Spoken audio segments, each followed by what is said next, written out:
In May 1968, Albert and Sarah Cracknell moved into a large house on Prince Edward Drive, South Etobicoke, a suburb of Toronto's West End.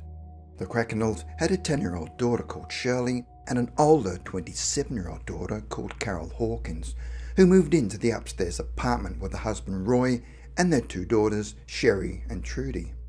The house on Prince Edward Drive South was surrounded by bushes and trees and was originally a farmhouse before the land was subdivided.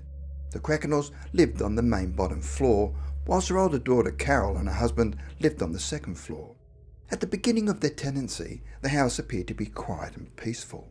However, the quiet peace came to a sudden end when one night Carol's sleep was disturbed by the sound of feet running across the attic floor above them. It started out as an extremely loud thump thump thump moving from left to right. Then it turned around and went thump thump thump from right to left. It was then followed by a high-pitched laughter. The sounds were so loud in the attic that it even penetrated through to their bedroom. Strangely though, it did not wake up her husband, and Carol had to quickly shake her husband awake. They both listened in fear as the running and laughter continued throughout the night. Roy then jumped out of bed to check on the welfare of their daughters, who were fortunately fast asleep, and then the terrifying noises abruptly ceased. The following morning, Carol asked her parents whether their sleep was disturbed during the night, but they had not heard a thing, possibly because they were further away from the attic on the ground floor. Because it was now daylight, Carol and her husband felt brave enough to go up into the attic, expecting to find some sort of disarray or clutter caused by the previous night's cacophony, but could find no signs that any drama had taken place or what could have caused the sounds. Everything looked quiet and undisturbed. As Carol's sleep had been so frighteningly interrupted, she was exhausted and decided to catch up on some lost sleep and went back to bed. Carol's head had no sooner hit the pillow and her eyes closed when she felt as if someone was leaning over her and was close to her face.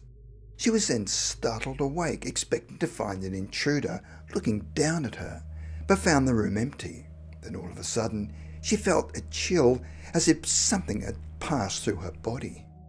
The next night, Carol and her husband had to endure another disturbing night as the same thumps and laughter continued in the attic from 2 a.m. till daybreak. The next day, they were so disturbed and fatigued that they stayed the night at a friend's house. However, when they returned home the following day, the worst was yet to come. That night, as they tentatively went to bed, the noise began even earlier at 12:30 a.m, where the loud footsteps were not followed by laughter, but by a high-pitched squeal, as if someone with sharp nails was dragging them down a blackboard. The couple was now at the end of their tether, and Ron screamed out to be quiet and leave them alone.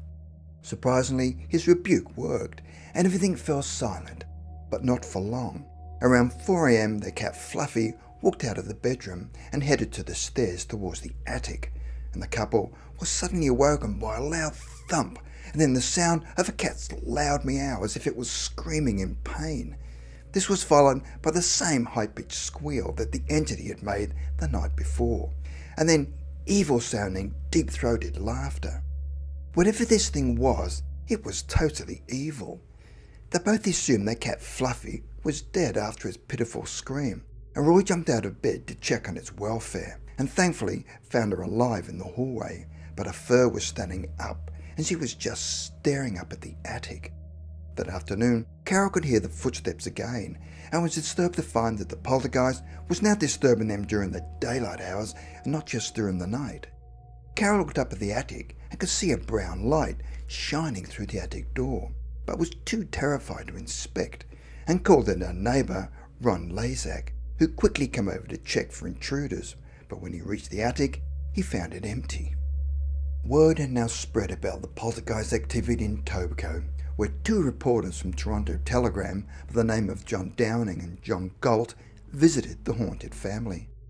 After interviewing the family, they did not doubt a word they said. I later inspected the attic for signs of any evidence and found nothing out of the ordinary. They then asked the family whether they could spend the night, and Carol was happy to have extra company and to share their horror.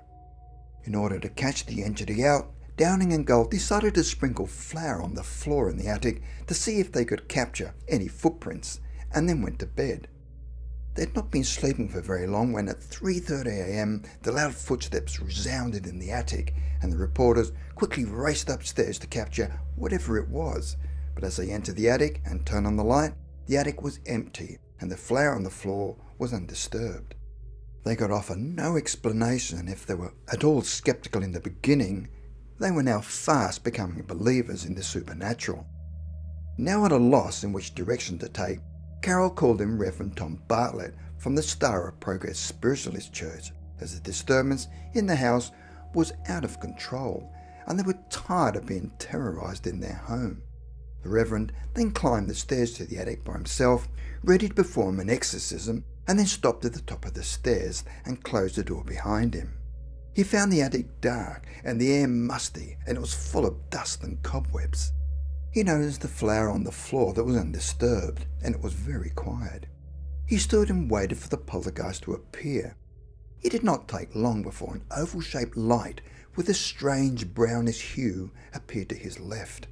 The Reverend sensed that the entity was female, ill, dark, and sinister. She was probably still strongly attached to the house and hated intruders. The Reverend's wife then entered the attic and noticed the brown light, and immediately felt sharp pains in her stomach and chest. She later said that it felt like being stabbed repeatedly with a knife. Then a loud thumping sound filled the attic, followed by a drastic change in temperature, where it was now extremely cold. The entity did not like their presence, as they were now under physical attack.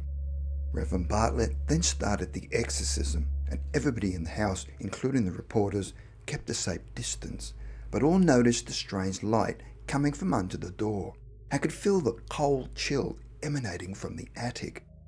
After the Reverend and his wife left after completing the exorcism, the reporters decided to stay around for one more night and even set up some fishing lines with tiny bells in the attic.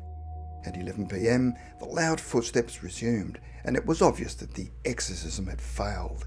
Then at around 2 a.m, everyone felt a series of icy cold blasts throughout the house. Downing and Galt later estimated that the temperature must have plummeted from 20 to 5 degrees Celsius in a matter of seconds. The air then became damp, and the halls were now filled with the smell of rotting apples. Their daughter Shirley became hysterical and had to leave the house. However, throughout their ordeal, the bells did not ring once. Both families had had enough and promptly moved out, and it is not known whether the following tenants had similar disturbances. However, the Reverend decided to do some research on the house and discovered that an elderly woman used to live in the house who was known to be a fortune teller, and as she grew older, she became eccentric and spent most days and nights in the attic by herself, and would often scream at the neighbours as they passed by the house. After numerous complaints, the owner of the property had her evicted. Reverend Bartlett is certain that the old woman was the poltergeist that resided in the attack, had attacked the cat, and terrorised the family throughout the month of May in 1968.